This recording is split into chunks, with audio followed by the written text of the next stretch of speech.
তো সকালবেলা আমি এখানে খাচ্ছি আমমুড়ি, আর মামুনি কি খাচ্ছে দেখাও। চামড়ি। চামুড়ি।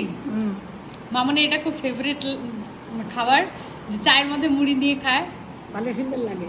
ভালো লাগে। আজকে কি রান্না করবে তুমি? কাতলা মাছ, মুগের ডাল, পটল ভাজা। তোমার কচুর পাতার রেসিপিটা কবে শেয়ার করবে তুমি সবার সাথে? কবে করবো আমি বুঝতে পারছি না।